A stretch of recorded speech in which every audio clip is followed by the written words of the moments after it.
తమిళనాడు హైడ్రామాకి సంబంధించిన breaking news చూస్తున్నాం. తమిళనాడులో హైడ్రామా కొనసాగుతోంది. ప్రభుత్వ ఏర్పాటుకు గవర్నర్ నుంచి విజయ్ కు స్పష్టమైన అనుమతి రాలేదు. ఇక దీంతో విజయ్ సర్కార్ ఏర్పాటుపై సస్పెన్షన్ కంటిన్యూ అవుతోంది. 118 మంది సభ్యుల బలంతో రావాలని గవర్నర్ సూచించారు. న్యాయ సలహా తీసుకున్న తర్వాత నిర్ణయం చెబుతారని స్పష్టం చేశారు. ఇక గవర్నర్ ప్రకటన కోసం టీవీకే శ్రేణులు ఎదురు చూస్తున్నారు. అటు సంఖ్యాబలం మద్దతు లేఖపై మరోసారి గవర్నర్ న్యాయ సలహా తీసుకుంటున్నారు.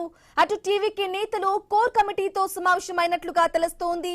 ఇక సింగిల్ లార్జెస్ట్ పార్టీగా ఉన్నామని గవర్నర్ కు మరోసారి విజయ్ లేఖ పంపారు. 20 మంది మంత్రుల జాబితాను కూడా అందజేశారు. ఇక అసలు తమిళనాడు రాజకీయాల్లో ఏం జరుగుతోంది? ఫలితాలు వెలువడినా కొత్త ప్రభుత్వంపై ఎందుకు సస్పెన్షన్? మా ప్రతినిధి గోపినాథ్ అందిస్తున్న రిపోర్టు చూద్దాం. తమిళనాడు ప్రభుత్వ ఏర్పాటు పార్టీలకు ఒక రసవత్తరంగా మారింది. ఇప్పటికే 108 సీట్లు టీవీకే పార్టీ సాధించినప్పటికీ కూడా కేవలం అంటే 2 ప్రాంతాల్లో ఆయన 2 నియోజకవర్గాలు ఆయన గెలిచారు కాబట్టి ఒక ప్రాంతం వదులుకోవాల్సిన అవసరం ఉంటుంది. అందువల్ల కేవలం 107 మంది మాత్రమే అంటే మెజారిటీ ఉంటుంది. అయితే కాంగ్రెస్ పార్టీ మద్దతు ఇచ్చినప్పటికీ కూడా 111 మాత్రమే మొత్తం కూడా మెజారిటీ అనేది వాళ్ళు 112 వరకు వస్తాయి. అయితే ఇంకా కూడా ప్రభుత్వ ఏర్పాటుకు 6 సీట్లు అనేది చాలా కీలకం. మరి 6 మంది ఎమ్మెల్యేలు ఏ పార్టీ నుంచి మద్దతు ఇవ్వబోతున్నారు?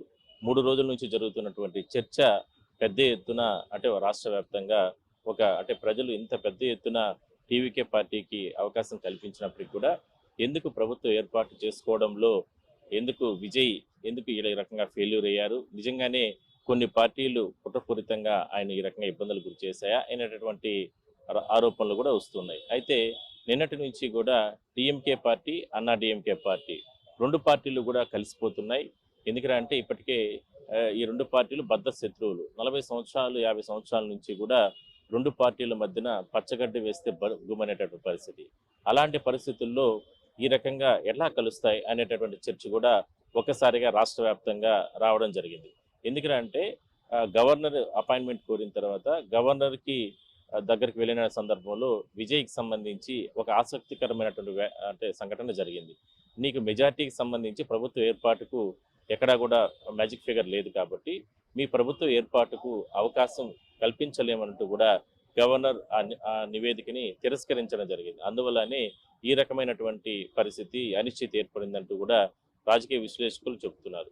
2 వారాల పాటు తమకు అవకాశం కల్పించండి అంటే ఇవాళ అంటే షెడ్యూల్ ప్రకారం ముఖ్యమంత్రిగా పదవి బాధ్యతలు చేపడతాను, 2 వారాలు తనకు గన అవకాశం కల్పిస్తే మెజారిటీ అనేది నేను అసెంబ్లీలో చూయించుకోగలుగుతానని చెప్పినప్పుడు కూడా గవర్నర్ ఈ విషయాన్ని తిరస్కరణ చేయడం జరిగింది. మ్యాజిక్ ఫిగర్ ఉంటేనే రాజ్యాంగబద్ధంగా వాళ్ళకు ప్రభుత్వ ఏర్పాటుకు రాజ్యాంగం అవకాశం ఉంటుందంటూ కూడా ఆయన చెప్పిన నేపథ్యంలో ఇప్పటికే విజయ్కి సంబంధించినటువంటి సెక్యూరిటీ కావచ్చు, అధికారులు కావచ్చు, వీళ్ళన్నింటినీ కూడా తొలగించడం జరిగింది గవర్నర్ కార్యాలయం. సో మొత్తం మీద దీనిపైన మాత్రం ఇంకా ఒక రకంగా చెప్పాలంటే అంటే క్యాంప్ రాజకీయాలు ఇంకా కూడా జరుగుతూనే ఉన్నాయి. టీవీకే పార్టీకి సంబంధించి ఎమ్మెల్యేలంతా కూడా మహాబలిపురంలో రిసార్ట్స్లో అక్కడ అంటే రాత్రింబవళ్ళు ఉంటే ఎక్కడ కూడా అంటే వేరే పార్టీలకు జంపు కాకుండా ఉంటే, అదేవిధంగా మిగిలిన పార్టీలకు సంబంధించి అన్నా డిఎంకే పార్టీలు కూడా ఒక స్టార్ హోటల్లో వాళ్ళు అక్కడ తలదాచుకొని ఉంటున్నారు.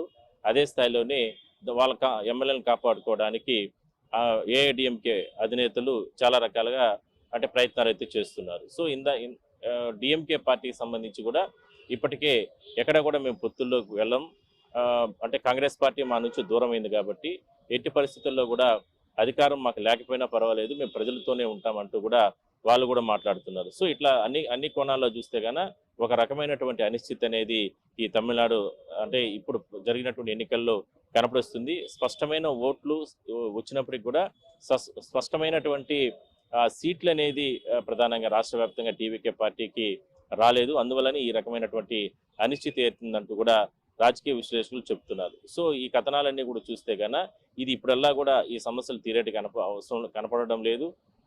ఇంకా కూడా ఒక వారం 10 రోజుల పాటు కూడా ఈ ఇష్యూస్ అనేది ఎట్లా కొనసాగుతాయనేది కూడా రాజకీయ విశ్లేషకులు అంచనా వేస్తున్నారు. ఏదైనప్పటికీ కూడా అంటే కాంగ్రెస్ పార్టీ పూర్తి స్థాయిలో మద్దతు ఇచ్చినప్పటికీ కూడా మరికొన్ని చిన్న పార్టీలు ఎక్కడ కూడా టీవీకే పార్టీకి సపోర్ట్ చేయలేదు. ఆ కారణాలతోనే ఈ రకమైనటువంటి అనిశ్చితి ఏర్పడిందంటూ కూడా కొంతమంది అభిప్రాయం వ్యక్తం చేస్తున్నారు. సో ఇప్పటికే అంటే టీవీకే పార్టీకి సంబంధించినటువంటి పార్టీ కార్యాలయం వద్ద కావచ్చు, గత 2 రోజుల నుంచి ఒక పండగ వాతావరణం కొనసాగితే ఏదైతే గవర్నర్ తిరస్కరణ తర్వాత ముఖ్యమంత్రికి అవకాశం ఇవ్వకుండా తిరస్కరణ చేసిన తర్వాత పదవి బాధ్యతకు సంబంధించి ఒక రకంగా చెప్పాలంటే బోసిపోతుంది కార్యాలయంతో పాటు విజయ్కి సంబంధించిన ఇంటి వద్ద కూడా గత 2-3 రోజుల నుంచి కూడా నానా హడావిడి కొనసాగింది. అలాంటిది పూర్తి స్థాయిలో పోలీసులు నిష్క్రమణ కావచ్చు, అదేవిధంగా అధికారులు నిష్క్రమణ అక్కడి నుంచి వెళ్ళిపోవడం, ఇదంతా కూడా అంటే ప్రభుత్వ ఏర్పాటు చేసే అవకాశం టీవీకే పార్టీకి లేదనేటటువంటి సంకేతాలు మాత్రం రాష్ట్ర వ్యాప్తంగా వెళ్ళడం జరిగింది. సో మొత్తం మీద మాత్రం మరో 2-3 రోజుల్లోనే దీనిపైన ఒక స్పష్టత వచ్చే అవకాశం అయితే ఉంది.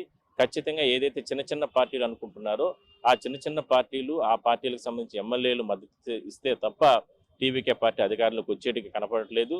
ప్లస్ ఒకవేళ అలా జరిగితే ఇప్పటి వరకు కూడా స్నేహంగా ఉన్నటువంటి అన్నా డిఎంకే పార్టీల మధ్యన చిన్న పార్టీలు ఉన్నాయి కాబట్టి అది అంటే చాలా ద్రోహం అంటూ కూడా వాళ్ళు ఇప్పటికీ కూడా ఆ పార్టీకి సంబంధించిన నేతలు కూడా చెప్తున్నారు. చూద్దాం మరి ఏం జరుగుతుందో ఇవాళ రేపట్లో.